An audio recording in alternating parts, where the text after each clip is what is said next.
So first thing we did was went to Wales to have a look at the bus.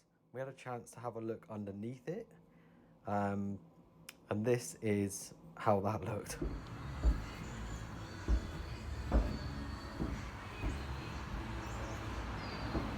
This is the wheelchair ramp that I had to take off.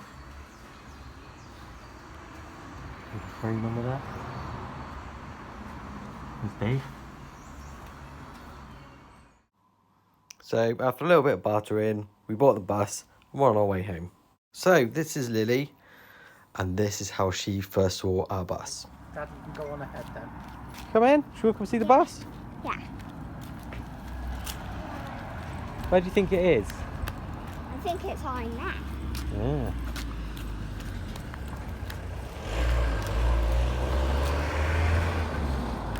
There it is. Is it big? Yeah, it is big. It's big, isn't it? What do you think? I think it's very good. It's massive. It goes all the way down here. Yeah. We go inside it. But it is ours. I want to go inside it. Okay. Come on, then. It's huge.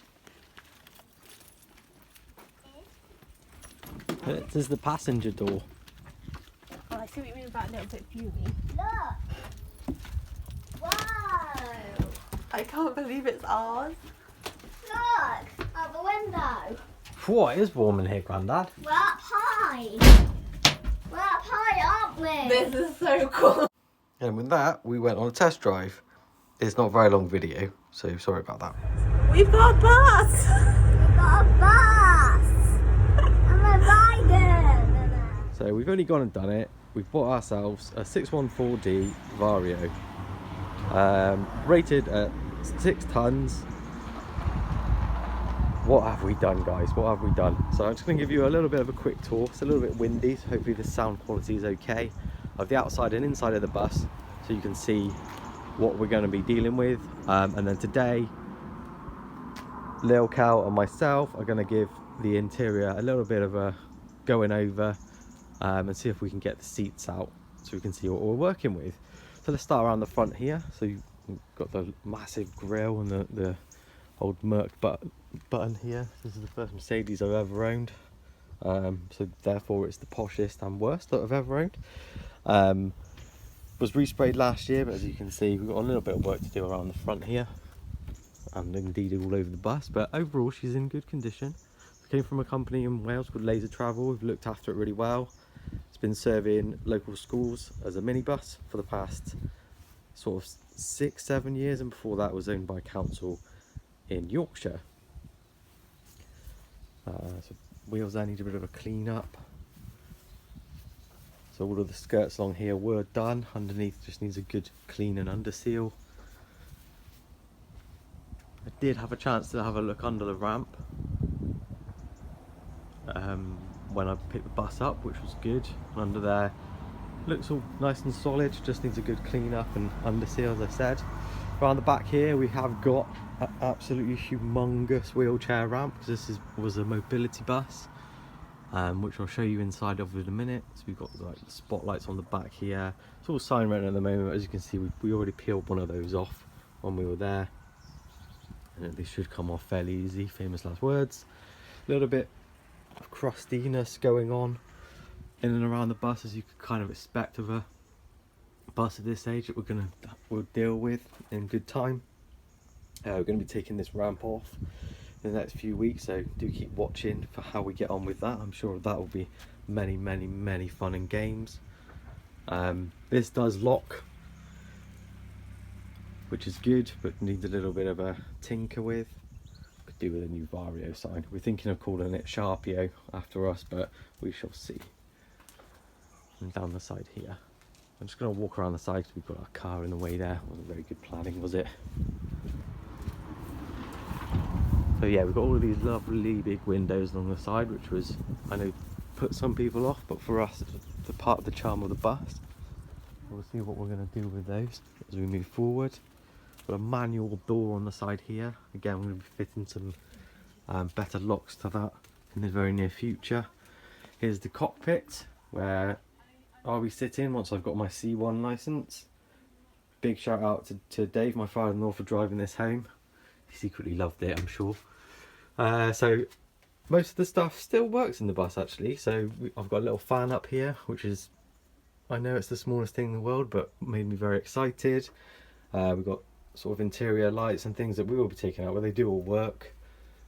Tidying up in here. Seat's actually mega, really comfortable in here. Comes with some nice freebies. So we've got the original sort of user manual, a bunch of rags, some other miscellaneous accessories in here, and some old Haribos. So if anyone wants those, just let me know. I'll put them in the post for you, no problem, guys. Right, okay, so up here we've got a nice hole. Not sure what that's for. Kind of looks like an old set of binoculars. Up here, see what we got. Okay, so we've got a rubber mallet, probably to remove the seats. I'll show you in a minute. What's this? Oh, neat. Richard Hammond, as you do. All up for grabs, guys. If you want to offer us a few £100 for that, that will help us along the way with our journey. What's that? Ooh, a manual for the lift. That's the little caveat there for the driver. In here you can see the usable space that we've got, which is big. So it's roughly 5 meters long by about 2 meters wide. You know, a little bit shy of those dimensions. The idea is hopefully for us to take this floor up, which if you followed any of the other blogs, so Wandering Home or the Camper Converter, is a bit of a challenge. So we're going to be taking that on in a few weeks time. Today we're going to try and give the bus a little bit of a clean so we can see what we're up to and up against, and I'm going to try and take these seats out. So these ones at the front should be fairly straightforward, famous last words. We've got bolts in the floor here, and these ones here are on the old unwin rails, so they should come up fairly easily. Had been in constant use, this bus, so those ones should be nice and free and easy to take out. Yeah, I hope is that we can sell these for a few quid, just to recoup some of the costs of the bus.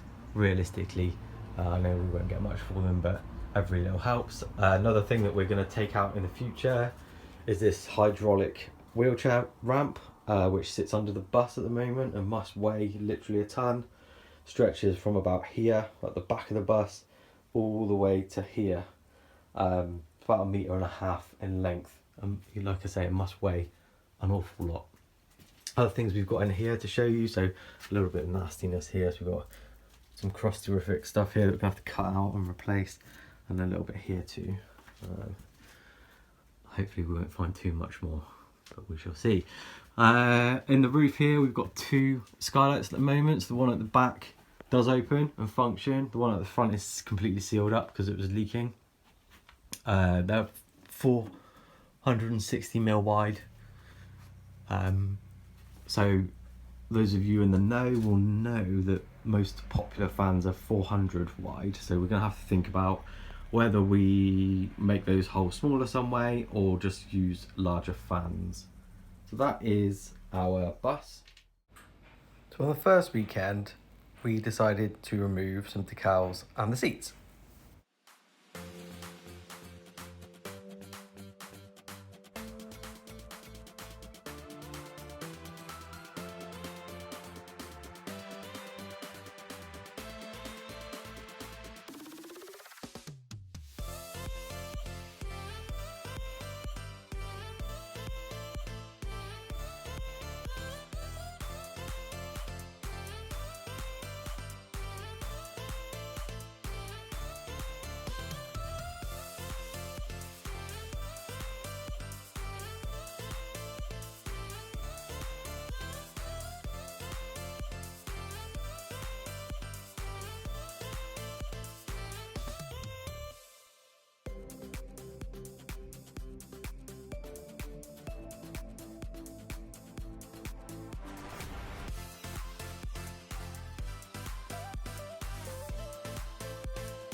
So don't want to bore you with too many time lapses. So here's a review of what happened in day 2.